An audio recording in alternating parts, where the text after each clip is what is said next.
The harbor lies still in the tropical darkness.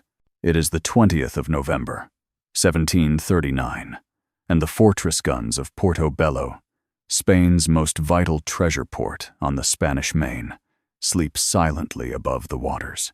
Inside the stone walls of the Castillo del Hierro, the Iron Castle, 300 Spanish soldiers settle into the routines of another Caribbean night. They have every reason for confidence. These fortifications have stood for generations, guarding the silver convoys that flow from Peru to Madrid. The town behind them is one of the wealthiest in the New World. Then, through the darkness, 6 British warships glide into the harbor entrance. They come without warning, cutting through the warm Caribbean waters with purposeful silence. At their head, HMS Burford carries Vice Admiral Edward Vernon, a man who has staked his reputation and his career on this single audacious claim that he can capture Porto Bello with just 6 ships. Parliament thought him mad. The Prime Minister dismissed him as a warmonger. Even his fellow admirals questioned whether such a feat was possible. Yet here he is, at 54 years old, about to attempt what Admiral Hosier could not accomplish 13 years earlier with 20 vessels. Hosier's fleet had lingered impotently offshore, forbidden by London to attack whilst 4,000 British sailors perished of yellow fever. The memory of that disaster still haunts the Royal Navy. Tonight, Vernon means to exorcise that ghost. By dawn, on the 21st of November, one of the most remarkable naval victories in British history will be complete. Yet within 2 years, this same man will suffer catastrophic defeat, and within a decade, he will be dismissed from the service he revolutionized, his name struck from the Navy list in disgrace. Today, we remember the places named after this triumph: Portobello Road in London, Portobello in Edinburgh and Dublin, Mount Vernon in Virginia carries his name. We know the word grog came from his grogram coat, but the man himself, the audacious gambler who captured Porto Bello, that story has been largely forgotten. This is the tale of Edward Vernon, a brilliant tactician, an outspoken reformer, a popular hero, and ultimately, a cautionary tale about genius without diplomacy, about military innovation clashing with political reality.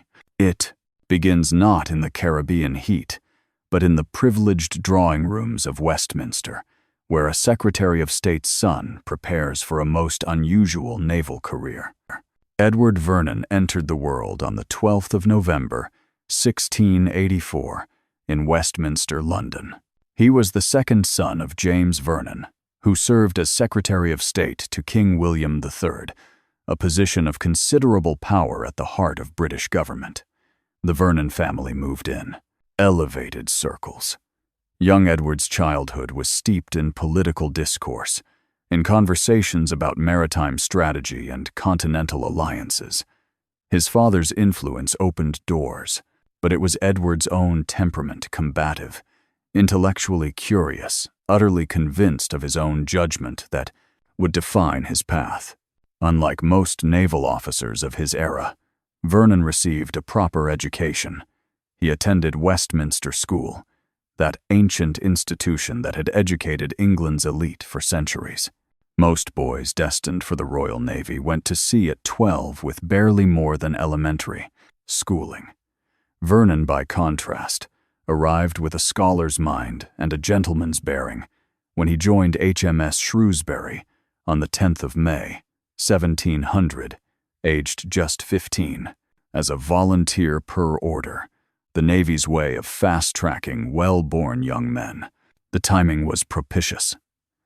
The War of the Spanish Succession had begun, and the Royal Navy found itself desperately engaged across multiple theaters. Vernon progressed with remarkable speed. By September 1702, just 2 years after joining, he was promoted to lieutenant, a rank that typically took twice as long to achieve. He transferred between ships with frequency: HMS Ipswich, HMS Mary, HMS Lennox. Each posting brought new experiences, new commanders to observe, new lessons in the art of naval warfare. In March 1704, Vernon joined HMS Barfleur, flagship of Admiral Sir Cloudesley Shovel, one of the Navy's most distinguished officers. This proved formative. Vernon was present at the capture of Gibraltar in August 1704, that pivotal moment that gave Britain its enduring Mediterranean stronghold. The following month, he witnessed the Battle of Malaga, a massive fleet action that demonstrated the brutal arithmetic of 18th-century naval combat. Later, in 1705, he participated in the capture of Barcelona. What did Vernon learn in these early years? He learned that naval power was the fulcrum on which empires turned. He learned that disease killed more sailors than enemy action. He learned that supply lines mattered as much as gunnery. And perhaps most importantly, he learned that the Royal Navy too often operated with excessive caution, its admirals paralyzed by fear of court-martial should anything go awry. On the 22nd of January, 1706, Vernon achieved post rank. He became a captain, the crucial threshold in any naval career. He was just 21 years old. Command of HMS Dolphin came first, then HMS Rye. He remained in the Mediterranean until 1707, part of Chauvel's fleet. That autumn brought near disaster. Returning to England, Chauvel's flagship HMS Association struck rocks off the Isles of Scilly and sank with all hands, including the Admiral himself. Vernon, sailing separately in HMS Rye, survived. Such were the margins between death and advancement in the Georgian Navy. The subsequent years brought steady, unspectacular progress. Vernon commanded HMS Jersey on the West Indies station from 1708, where he successfully broke up a Spanish squadron off Cartagena in 1710. He saw action, learned Caribbean waters, and understood the strategic importance of the region. When the War of the Spanish Succession ended in 1712, he returned to Britain with a solid reputation. But peacetime proved frustrating. Vernon commanded HMS Assistance in the Baltic from 1715 to 1717, then went on to half-pay, the Navy's way of keeping officers on the books whilst reducing costs. He remained ashore for 5 years. It was during this period that Vernon discovered his second vocation, politics. In 1721, he was elected Member of Parliament for Penryn, a seat his father had once held. Vernon proved a natural parliamentarian, opinionated, articulate, and utterly fearless in debate. He took particular interest in naval affairs, criticizing the Admiralty's cautious approach, demanding a more aggressive maritime policy, questioning expenditure and effectiveness. His parliamentary career ran parallel to his naval service. Recalled to active duty in 1726, he commanded HMS Grafton in the Baltic, then transferred to Gibraltar when war threatened with Spain in 1727.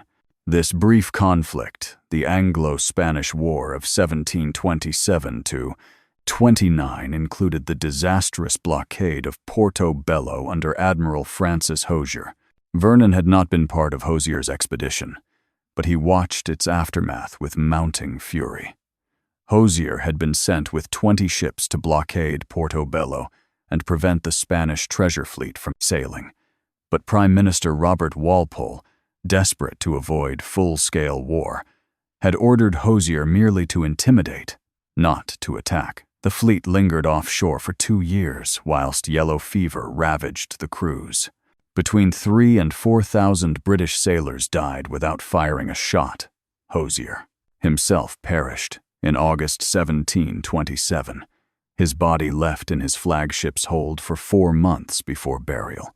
This catastrophe crystallized Vernon's worldview. Naval power meant nothing without the will to use it. Walpole's policy of peace at any price was not prudence, it was cowardice that murdered British seamen. When the Treaty of Seville ended the war in 1729, Vernon returned to Parliament, burning with conviction that Britain needed bolder leadership. Throughout the 1730s, Vernon became increasingly vocal. He championed the cause of merchant. Seamen harassed by Spanish coastal patrol vessels, the Guarda Costa, in Caribbean waters. He took particular interest in the case of Robert Jenkins, a merchant captain who claimed Spanish sailors had boarded his vessel in 1731 and sliced off his ear. Whether the incident occurred exactly as Jenkins described matters less than the outrage it crystallized. British merchants felt vulnerable. Spanish colonial officials felt entitled to police their waters aggressively, and neither London nor Madrid seemed willing to resolve the tensions. Vernon argued relentlessly for a firmer stance. Spain, he insisted, understood only strength. The Caribbean trade routes vital to British prosperity required protection. The Royal Navy existed for precisely such purposes, and Portobello, that symbol of Spanish power and British humiliation, could be taken with minimal force if only the government possessed the courage to act. In Parliament, Vernon made a claim that would either make or destroy him. He declared publicly that he could capture Porto Bello with 6 ships only. It was a staggering assertion. Hosier had failed with 20. Portobello's fortifications were formidable. The Iron Castle alone mounted substantial artillery, yet Vernon spoke with absolute certainty. His critics dismissed him as a blowhard.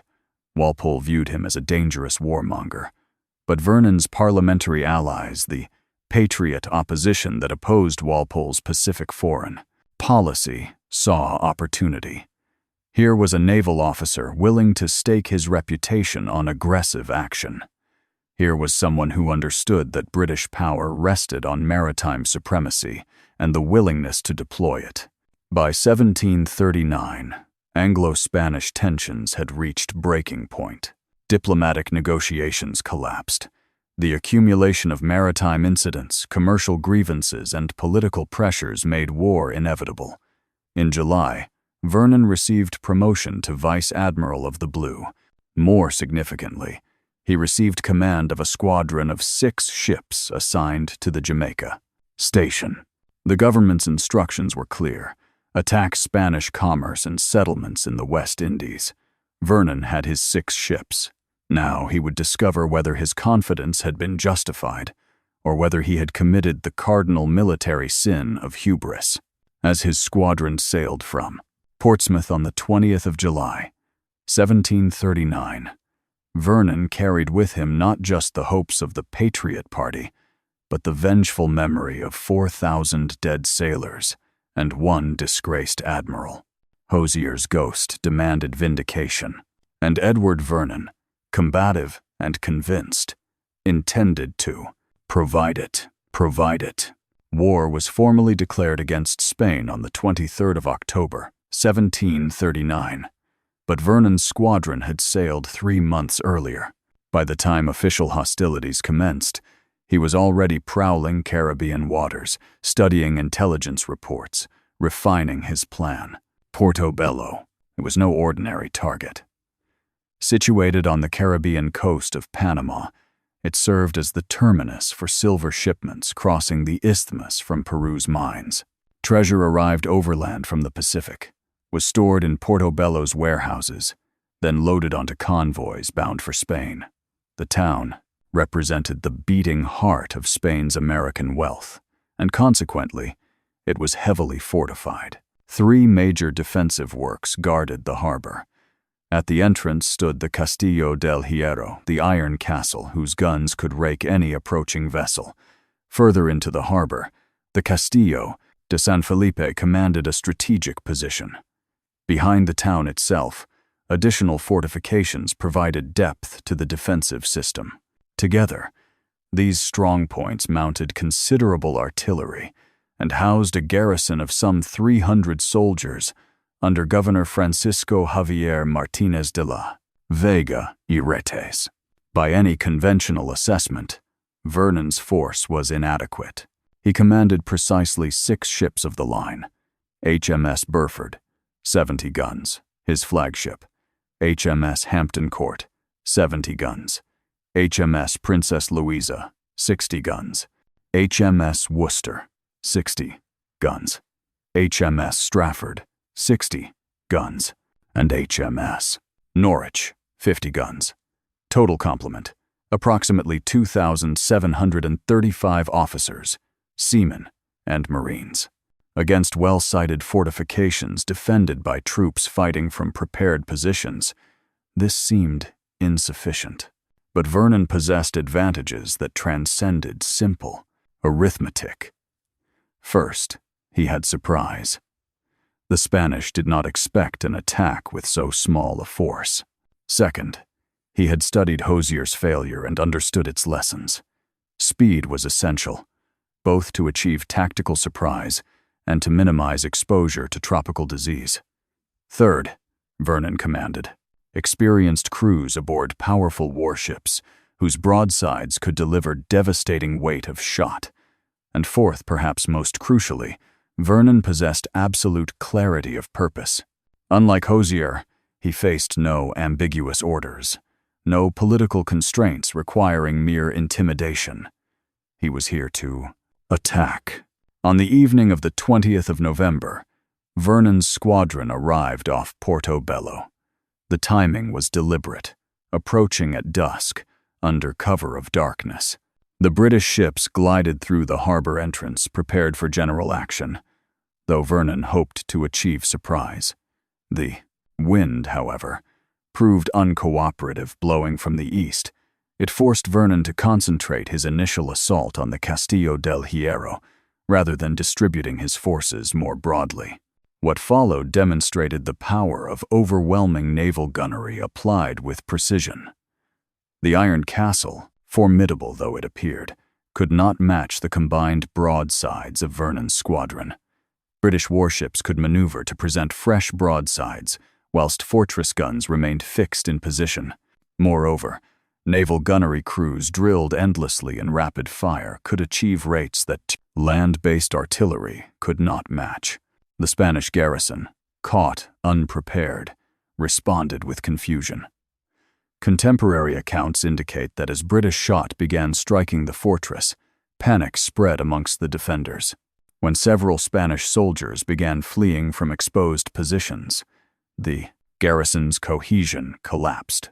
Vernon, observing this from Burford's quarterdeck, immediately ordered landing parties ashore, sailors and marines armed with cutlasses and muskets scrambling from boats onto Portobello's shore. These landing parties demonstrated the versatility of Georgian naval forces. British sailors were not merely seamen. They were assault troops capable of close combat. The Marines, the Navy's specialist infantry, provided disciplined firepower. Together, they stormed the Castillo del Hierro with remarkable speed. Scaling ladders went up against the fortress walls. British ensigns replaced Spanish colors. Of the 300-man garrison, only 40 soldiers under Lieutenant Don Juan Francisco Garganta remained in the fort to surrender. The rest had fled or fallen. The capture of the Iron Castle occurred so swiftly that Vernon immediately shifted his attention to the Castillo de San Felipe. His warships maneuvered to bring their broadsides to bear on this second fortress, whilst simultaneously firing on a Spanish sloop anchored nearby. The sloop sank. The fortress suffered severe damage. By dawn, on the 21st of November, the situation had become untenable. Governor Martinez de la Vega y Retes requested terms. Vernon's response was uncompromising but not vindictive. Honorable surrender, with Spanish forces permitted to march out with military honors. The governor accepted. By mid-afternoon of the 21st, Porto Bello belonged to Britain. The human cost tells its own story. Vernon's forces suffered 3 men killed and 7 wounded. Spanish casualties were higher, but not catastrophic, perhaps 50 dead and wounded, with the remainder captured or fled into the interior. By the standards of 18th century warfare, this was astonishingly bloodless. Vernon's squadron remained in Portobello for 3 weeks. During this period, British forces systematically destroyed the fortifications. Vernon's orders were explicit. Portobello must cease to function as a Spanish stronghold. Engineers demolished walls, spiked guns, blew up powder magazines. Key buildings were put to the torch. When Vernon's squadron finally departed, Portobello lay in ruins, its strategic value eliminated. 3 prizes were taken: an armed Snow renamed Triumph, and 2 20-gun Guarda Costa vessels. These were the patrol ships that had harassed British merchant vessels for years. Their capture provided satisfying symbolism, but Vernon's true victory was neither material nor territorial. Britain did not intend to hold Portobello permanently. Spanish forces would eventually rebuild. The victory was psychological, political, and strategic. Vernon had demonstrated that Spain's Caribbean defenses were vulnerable. He had validated aggressive naval action over passive blockade. He had shown that well-handled warships, commanded with decisiveness, could achieve remarkable results. And he had vindicated his parliamentary boast. With 6 ships only, he had captured Portobello. The ghost of Admiral Hosier could rest. News of Portobello reached London in early January, 1740. The reaction was euphoric. After years of perceived Spanish insults and Walpole's passive diplomacy, Britain finally had a victory to celebrate. Vernon became an instant national hero. Commemorative medals were struck, showing the walk, Admiral Triumphant. Songs celebrated his achievement. The patriotic poem, Rule, Britannia, written by James Thomson and set to music by Thomas Arne, was composed during the celebrations that followed, capturing the national mood of maritime supremacy. Parliament granted Vernon the freedom of the City of London. Places across Britain and her colonies adopted the Portobello name. In London, a road in Kensington became Portobello Road. Edinburgh's Portobello district commemorated the victory. Dublin followed suit. In Virginia, a colonial captain named Lawrence Washington, who had served under Vernon, renamed his estate Mount Vernon in the admiral's honor. When Lawrence's younger half-brother George inherited the property, he kept the name. Thus, Vernon's legacy became entwined with the future first president of the United States. Vernon's professional advancement reflected popular acclaim. He was promoted to full admiral. The government, bowing to public and parliamentary pressure, authorized expanded operations in the Caribbean. Vernon received substantial reinforcements. What had begun as a 6-ship raid would now become a major amphibious campaign. Yet, the seeds of Vernon's downfall were already germinating. The very qualities that made him an audacious tactical commander, his absolute confidence, his contempt for caution, his willingness to publicly criticize superiors, created friction with both the Admiralty and his assigned military counterpart, Major General Thomas Wentworth.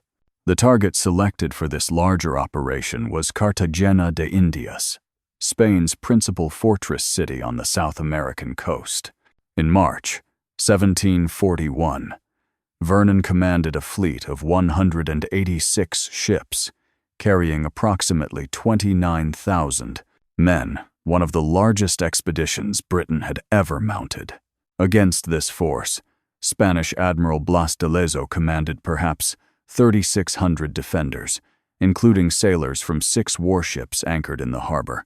Cartagena proved a different proposition entirely from Portobello, where Portobello had fallen to surprise and overwhelming firepower in a single night. Cartagena possessed layered defenses and a commander of exceptional skill. Blas de Lezo, one-eyed, one-armed, one-legged from previous battles, was a veteran of a half-century of service. He understood siege warfare. He understood how to use terrain. And he understood that time was Vernon's enemy. The campaign became a masterclass in how things could go wrong. Initial British successes in capturing outlying forts gave way to stalemate before the main defenses. Vernon and Wentworth quarreled bitterly over strategy. Wentworth's troops, unacclimatized to Caribbean conditions, fell ill by the hundreds. Yellow fever and dysentery swept through British forces. The assault on the Castillo San Felipe de Barajas, the key to Cartagena's inner defenses, was repulsed with heavy casualties on the 20th of April, 1741. With his army incapacitated by disease and his bombardment failing to breach Spanish defenses, Vernon faced the commander's nightmare: retreat or disaster. A council of war on the 24th of April decided on withdrawal. By mid-May, the British fleet had departed, leaving behind approximately 4,500 dead from battle and disease. Spanish casualties were far lighter. Blas de Lezo had achieved one of the great defensive victories of the age. Vernon's reputation survived Cartagena after all. Blame could be distributed amongst various factors, including Wentworth's incompetence, but the bloom was off the rose. A subsequent operation against Cuba achieved little. Disease continued its terrible work. When Vernon finally returned to England in 1742, the Caribbean campaign had consumed British lives and resources with minimal lasting gain. Yet Vernon remained popular, at least with the public and many in Parliament. His criticisms of the Admiralty, always trenchant, became sharper. He continued to advocate for naval reform, for better treatment of sailors, for tactical innovation. In 1740, Vernon had introduced a regulation requiring sailors' rum ration to be diluted with water, supposedly to reduce drunkenness. This mixture became known as grog, after Vernon's nickname Old Grog, derived from the grogram coat he habitually wore. The term endured. Vernon's reputation as a reformer was genuine, but reform requires tact, and Vernon possessed none. In 1745, promoted to admiral and appointed to command the North Sea Fleet during the Jacobite Rebellion, Vernon clashed with the Admiralty over his status. When they refused to grant him the title of Commander-in-Chief, Vernon requested relief on the 1st of December, 1745. Then came the final rupture. Vernon wrote 2 pamphlets criticizing Admiralty policy and procedures: A Specimen of Naked Truth from a British Sailor, and Some Seasonal Advice from an Honest Sailor. The Admiralty, already exasperated by Vernon's constant criticism, brought the matter to King George II. The King's decision was uncompromising.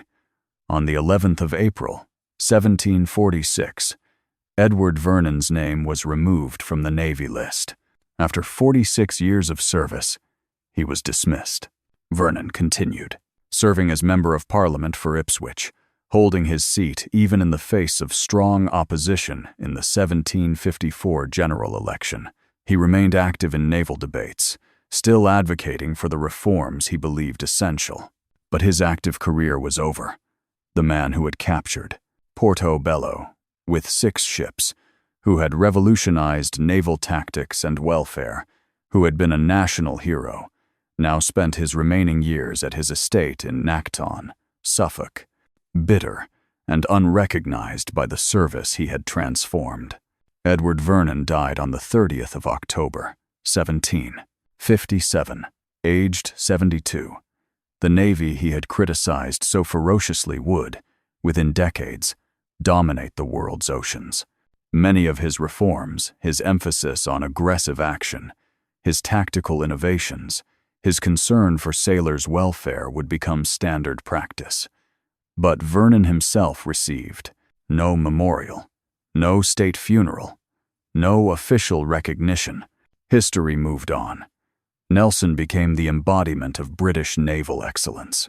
The Caribbean campaigns of Vernon's era faded into obscurity, overshadowed by the 7 Years' War, the American Revolution, the Napoleonic Wars. Portobello became a street name, a historical footnote. The man who captured it was largely forgotten. forgotten. Stand on Portobello Road in London today, and few passers-by could tell you why it bears that name. The Edinburgh suburb of Portobello hosts thousands who have never heard of Edward Vernon. Mount Vernon draws millions of visitors each year to honor George Washington. How many know the estate's name commemorates a British admiral? Yet Vernon's legacy persists, often unrecognized. Every time a naval officer orders grog, Vernon's influence echoes. The Royal Navy's tradition of aggressive action, of seeking out the enemy rather than waiting passively, owes much to Vernon's example. His insistence that admirals should be judged by results, not political connections, helped professionalize British naval command. His tactical innovations, the emphasis on gunnery drill, the use of small, powerful squadrons operating with speed and surprise, influenced subsequent generations. Modern military historians, when they examine Vernon at all, tend to focus on Cartagena's failure rather than Portobello's success. This is perhaps unfair, though Vernon himself bears responsibility for the disaster. His inability to work constructively with Wentworth contributed to the campaign's collapse. His overconfidence, having succeeded once with minimal force, may have blinded him to Cartagena's genuine difficulties. But Portobello deserves remembrance on its own merits. Vernon accomplished precisely what he had promised, capturing a heavily fortified Spanish stronghold with 6 ships only. The operation demonstrated masterful planning, tactical flexibility, and decisive execution. It validated a bolder approach to naval warfare at a time when British strategy tended toward excessive caution, and it avenged Hosier's ghost, giving closure to a disaster that had haunted British naval consciousness. Vernon's career raises uncomfortable questions about military genius and institutional friction, the qualities that make an exceptional combat commander: decisiveness, willingness to take risks, confidence bordering on arrogance, often clash with the requirements of peacetime administration and political navigation. Vernon was superb at the former, catastrophically bad at the latter. The Royal Navy of his era desperately needed his tactical innovations and aggressive spirit, but it could not tolerate his insubordination and public criticism. Was the Navy right to dismiss him? From an institutional perspective, almost certainly. No organization can function when senior officers publicly attack their superiors and question orders. Vernon's pamphlets crossed a line. But from a historical perspective, one must acknowledge what Britain lost: a brilliant tactical mind, a genuine reformer, and a man who understood naval power's potential better than most of his contemporaries. The forgotten heroes of British military history often share certain characteristics. They achieved remarkable things. They challenged institutional orthodoxy, and they fell from grace before their legacies could be properly secured. Vernon exemplifies this pattern. His single greatest victory occurred during what became known as the War of Jenkins Ear itself, one of history's more absurdly named conflicts. Portobello, despite its strategic importance, never achieved the iconic status of Trafalgar or the Nile. Vernon, for all his brilliance, lacked Nelson's genius for public relations and political management. Yet perhaps there is value in remembering precisely such figures. Not every military hero fits the mold of noble restraint and diplomatic grace. Some are prickly, difficult, combative, and nonetheless indispensable. Vernon's story reminds us that military excellence and personal temperament do not always align. It suggests that institutions must find ways to harness unconventional talent without being destroyed by it. And it illustrates that some victories matter more for their psychological and strategic impact than their immediate material gains. When Vernon's ships entered Portobello Harbour on that November night in 1739, they carried more than crews and artillery. They carried the accumulated frustrations of a decade of passive policy. the vengeful memory of Hosier's dead sailors, and the aspirations of a nation yearning to assert maritime supremacy. The swift victory that followed, 3 British dead, Portobello captured, Spanish power humiliated, resonated far beyond the Caribbean. It demonstrated that Britain could, when it chose, project power decisively. It validated aggressive naval strategy, and it made Vernon, however briefly, the embodiment of British martial spirit. That he ended his career dismissed and embittered does not erase what he accomplished.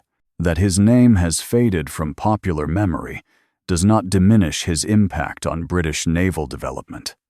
That he failed at Cartagena does not invalidate his triumph at Portobello. Edward Vernon died in his Suffolk estate, far from the Caribbean waters where he had achieved his greatest victory. No monument marks his grave with the prominence his achievements warranted.